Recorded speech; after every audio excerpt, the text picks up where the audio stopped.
Hello everyone, class 12th student. आज की class में हम केमिस्ट्री के अंदर सेकंड चैप्टर जो आपका सॉल्यूशन पढ़ेंगे। अच्छा, फर्स्ट चैप्टर आपने घर पे सभी ने पढ़ लिया होगा। अगर नहीं पढ़ा हो तो मुझे वापस आप बता देना, तो मैं फर्स्ट चैप्टर से पढ़ना शुरू कर दूँगा।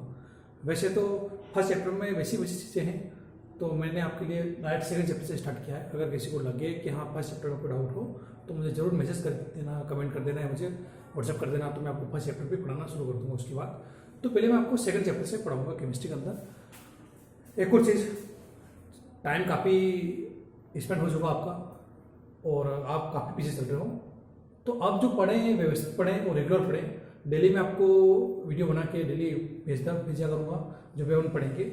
आप घर पर सभी जो पढ़ो, तो मेरे जो लेक्चर पढ़ो आप डेली हेडफोन लगा के घर पर जरूर सुनिएगा, तो आपको अच्छे से क्लियर आवाज़ भी आएगी। वैसे तो मैं कल आपको और अच्छे से जो फ़ोन है वो माइक्रोफोन ले आऊँगा, साउंड वगैरह, तो आपको अच्छे से और क्लियर आवाज़ आएगी। आज भले थोड़ा सा आवाज़ अगर कभी कम आए तो आज थोड़ा एडजस्ट कर लेना, हेडफोन लगा के थोड़ा सुन लेना। कल से परसों से आपको परेशानी नहीं होगी। तो आज हम केमिस्ट्री के अंदर जो चैप्टर आपका सेकंड, उसके अंदर सोल्यूशन जो है वो पढ़ेंगे। अपने बेसिक जो है पहले प्रीवियस क्लासेस में पढ़ रखा है, 10th में पढ़ा था, 11th में पढ़ा हुआ आपने कभी। तो सॉल्यूशन अगर पूछेंगे what is the solution, solution होता क्या है, तो पहले क्लासेस में अपना डायरेक्ट सॉल्यूशन की डेफिनेशन क्या बताते थे कि जिसके अंदर सोल्यूट हो जाए, सोलेंट हो जाए, उसको क्या बोलते हैं, बट सॉल्यूशन बोलते हैं। तो जिसमें एक घुलता है और दूसरा उसको घोल देता है, उसको सॉल्यूशन बोला जाता है। अब यहाँ पर थोड़ी सी डेफिनेशन अलग हो जाएगी। डेफिनेशन क्या हो जाएगी, if a mixture obtain on mixing two और मोर देन टू सब्सटेंस, यानी ऐसा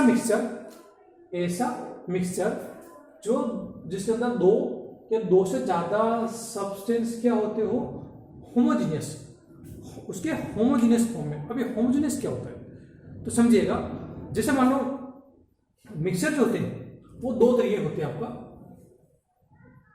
एक तो हेट्रोजीनियस और एक वर्ड होता है होमोजीनियस। ठीक है, अगर पार्टिकल अगर लार्ज है, पार्टिकल अगर बड़े हैं और अगर सॉल्यूशन मिक्स नहीं हो रहा है, सिंपल डेफिनेशन, अगर पार्टिकल लार्ज, जैसे मान लो रेत ले लिया मैंने और पानी ले लिया, रेत और पानी ले लिया, तो आपको किस टाइप का मिक्सचर हो गया, वो हेट्रोजीनियस हो जाएगा। ठीक है, और अगर आपने दूध और पानी ले लिया हो तो फिर इस अब कौन सा मिक्सचर हो जाएगा, होमोजीनियस, यानी उसमें दोनों चीजें क्या होनी चाहिए, मिक्स होनी चाहिए। तो इस टाइप के मिक्सचर जिसमें सोल्यूट और सोलवेंट दोनों मिक्स हो रहे हो, उसको आप क्या बोलोगे, होमोजीनियस। ठीक है, पर हेट्रोजीनियस में ऐसा नहीं होता, उसमें सोल्यूट और सोलवेंट मिक्स नहीं हो पाती। ठीक है, तो ये थोड़ा सा होमोजीनियस वर्ड आप थोड़ा याद रखने का।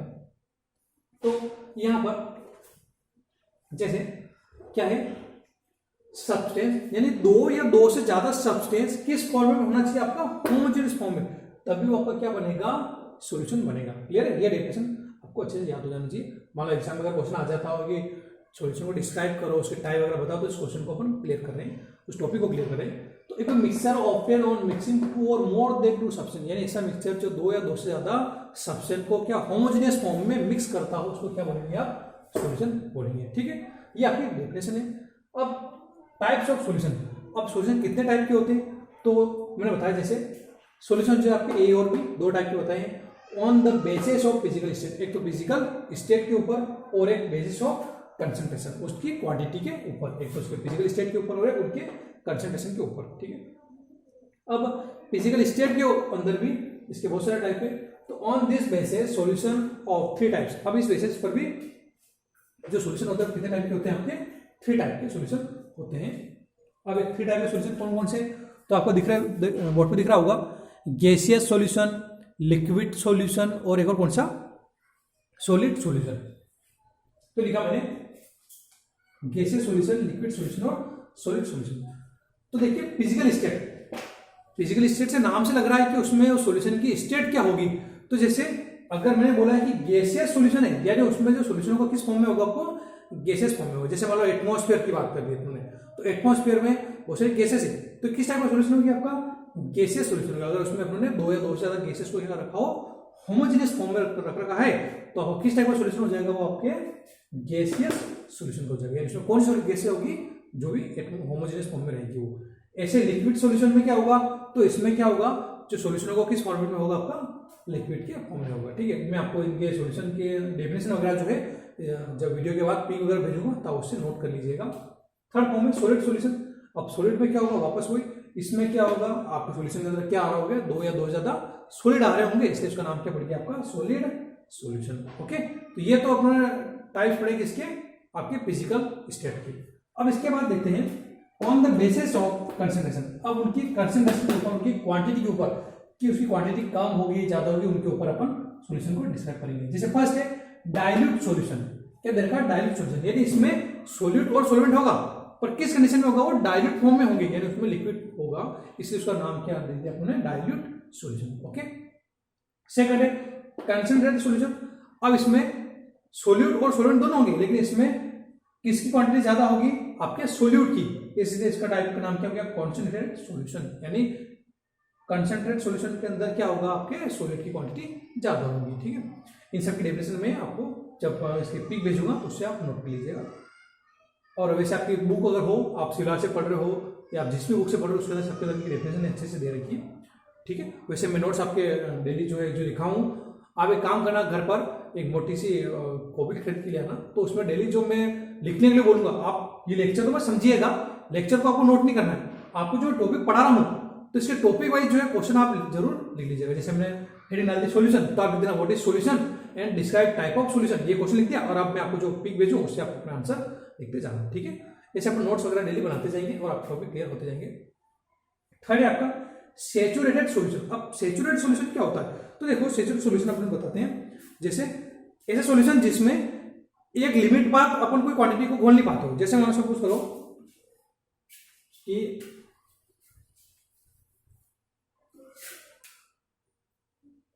जैसे शरबत का गिलास हो गया,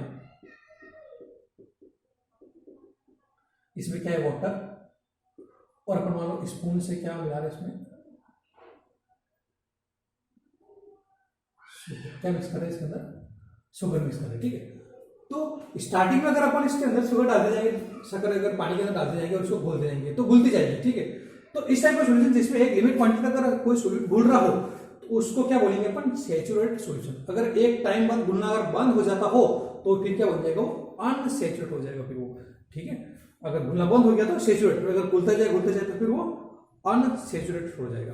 तो सैचुरेटेड सॉल्यूशन किसको बोलेंगे, कि एक लिमिटेड क्वांटिटी के बाद एक टेम्परेचर पे, एक फिक्स टेम्परेचर पे, जैसे मैंने रूम टेम्परेचर की बात कर दी कि रूम टेम्परेचर पर इसमें शक्कर को घोल रहे, शरबत बना रहे हैं, तो एक टाइम तक वो घुलता गया ठीक है, लेकिन एक टाइम आया इसको घुलना बंद हो गया हो तो फिर वो किस टाइप का सॉल्यूशन हो जाएगा, आपका सैचुरेटेड सॉल्यूशन हो जाएगा। ठीक है, अब अगर अनसैचुरेटेड सॉल्यूशन की बात करें तो वापस इसका एग्जांपल अपने मैंने 10th में बताया था और वापस रिपीट कर देता हूं। अगर आप टेम्परेचर बढ़ाओ, अगर मान लो मैं यहां पर इसको गर्म करना शुरू कर दूं, अगर बर्नर से अपन इसको क्या देते हैं, हीट दे दें, और हीट देने के बाद इसमें और शुगर घुलना क्या हो जाएगी, स्टार्ट हो जाएगी। अगर एक क्वांटिटी से वापस और ज्यादा शुगर घुलना मिक्स हो जाएगी, इसको अपन क्या बोलेंगे, अनसैचुरेटेड सॉल्यूशन है, इसमें और क्वांटिटी मिक्स हो रही है। आई बात समझे, जैसे मान होता है ना, अगर अपन मान लो कोई खाना खाने जा रहे हो, सपोज करो होता है ना, शादी में हम कहीं कहीं जाते खाना खाने, अगर मान लो सपोज आप खाना खा रहे हो आराम से और एक लिमिट तक आप खाना खाते हैं और उसके बाद अगर आपने नहीं खाया तो आप क्या हो, सैचुरेटेड हो। ठीक है, पर मान लो और कोई मिलने वाला आ गया कि नहीं बेट मेरे साथ और खाना खाना पड़ेगा, तो अब उसने अगर आपके टेम्परेचर बढ़ा दिया कि नहीं रुक और खाना खाना पड़ेगा, तो अब अपने क्या करा, उस टेम्परेचर के बाद और खाना खाना शुरू कर दिया, तो अब आप सैचुरेटेड नहीं रहे, अब आप अपनी लिमिट से ज्यादा बढ़ रहे हो, तो फिर आपका कौन सा हो जाएगा, वो अनसैचुरेटेड के अंदर आ जाएगा। आई बस समझे, ठीक है, ये थोड़ा सा समझने के हिसाब से। ऐसा अगला सुपर सैचुरेटेड। अगर मान लो कोई सैचुरेटेड सॉल्यूशन था, इसमें अगर अपन और क्वांटिटी मिक्स करें, कोई सॉल्यूशन जो सैचुरेटेड था इसमें अगर अपन और क्वांटिटी मिक्स करें तो कौन सा सॉल्यूशन हो जाएगा, आपका सुपर सैचुरेटेड सॉल्यूशन हो जाएगा। ठीक है, तो आज अपने सॉल्यूशन पढ़ा, सॉल्यूशन के अंदर उसकी टाइप वगैरह देखी, तो अब मैं आपको इसके जो भी पिक वगैरह भेजूंगा फोटो, तो आप अपनी जो फेयर कॉपी हो उसमें नोट्स जो बनाओ, नोट्स डेली बनाते जाना, क्योंकि एग्जाम टाइम पे ऐसा नहीं होगा कि जिस दिन से आपको घर में पढ़ाने आएंगे, आप क्या करना, नोट्स के अंदर जो मैंने पढ़ा है टॉपिक वगैरह, ये आप अच्छे से उसमें नोट कर लेगा क्वेश्चन आंसर के हिसाब से कि what is the solution and describe it's type, ऐसे करके क्वेश्चन लिख दोगे आप, और फिर मैं आपको जो पिक भेजूँ उसके आंसर उसमें लिख देना। ठीक है, तो ये आपका सॉल्यूशन का टॉपिक क्लियर हुआ। अब इसके बाद अपन नेक्स्ट टॉपिक में से आगे बढ़ते हैं। ठीक है।